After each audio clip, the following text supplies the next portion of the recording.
Ja rudenī visi ceļi ved uz Madonas kartupeļu svētkiem, tad pavasarī uz lielo stādu tirgu pašā Madonas sirdī Sajiet laukumā. Arī nu pat aizvadītajās brīvdienās šeit pulcējās vairāk nekā 200 tirgotāji no visas Latvijas, un, kā atzīst pircēji, te atrodams ir viss, ko sirds vien kāro. Sapirkts ir rozītes, te ir tomātiņi arī, pavasarī vai kaut ko.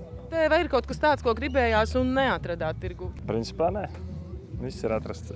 Zemenītes nopirku, šogad jāpārstāda jaunas un rudens sāvenes, lai papildinātu savu kolekciju.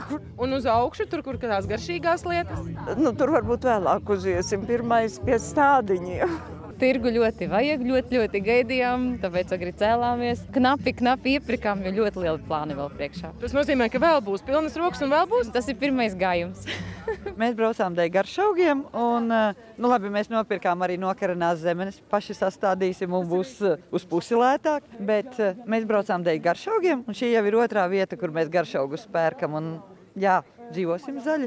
Un garšaugus šogad piedāvā vairāki audzētāji. Tostarp garšaugu kolekcijas īpašnieki Zīteru Ziedi no Jaunkalsnavas un zemnieku saimniecība Lejiņas no Alūksnes puses. Pircējs vai nu izgaršo, vai nu izsmaržo, vai nu iztausta. Man te lieli mazi to var darīt. Man nav tā, ka kaut ko nedrīkst. Pie manis drīkst visu.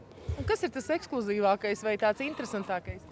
Pieņemsim spinātu koks, balandu dzimta. Reizē būs skaists kā krūms pie mājām puķu podā, un reizē šķīsiet lapiņas un ēdīsiet. Ja? Tad ir Jaunzēlandes spināti 1,50 m platumiņš. No viena spināta monstra var ēst visu cauru sezonu, ja neesam tikai zālēdāji. Ja? Tabaka reizē var uzpīpot un reizē pretkaitēkļiem siltumnīcā. Ja? Katrs izmanto pēc saviem ieskatiem. Liels piedāvājums un pieprasījums arī pēc augļu kokiem un krūmiem, daudzgadīgajiem augiem un puķu dēstiem. Šodien iet lieliski, atraitnītes pērk ļoti labi. Var jau redzēt, tukšās kastes arī krājas. Bet atraitnītes jau nav vienīgais, ko vispār jūs audzējat? Nē, ir arī hortenzijas, ir arī vasaras puķes. Pie mums ļoti lielā sortimentā var iegādāties pelargonijas tādus, petūnijas, kalibrahojas, dažādi nokarenie augi, kapu augi, ir ziemcietes, flokši, ehinācijas. Tā kā ir no visa pa druskai. Sezona tikai sākas, esam pašā starta sākumā.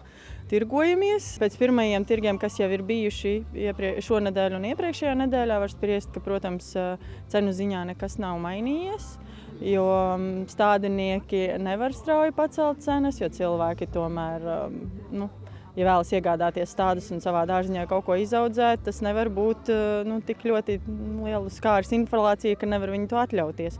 Un daudz cilvēku, protams, audzē mājās paši daudz ko, bet to, ko pērk, kā šeit, jūs redzēt, ir mārtiņa rozes, tā ir ļoti daudziem cilvēkiem tāda sirdslieta, ko patīk. Tāpat kā Elīnas tētim, stādaudzētājam Viktoram Laškovam, kura saimniecībā aug vesela kolekcija mārtiņu rožu.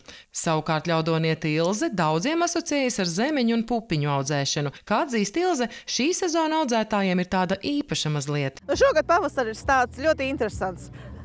Liekas agris, bet maz saulītes. Stādi negrib augt siltumnīcā ar visu kurināšanu. Cilvēki meklē zemeņu stādus, pašlaik atraitnītes. Un ziemcietes pašlaik arī ļoti pērk, jo ir pats stādīšanas laiks. Zemē ir mitra un avenes un tādas visas lietas, kas ir jāliek zemē.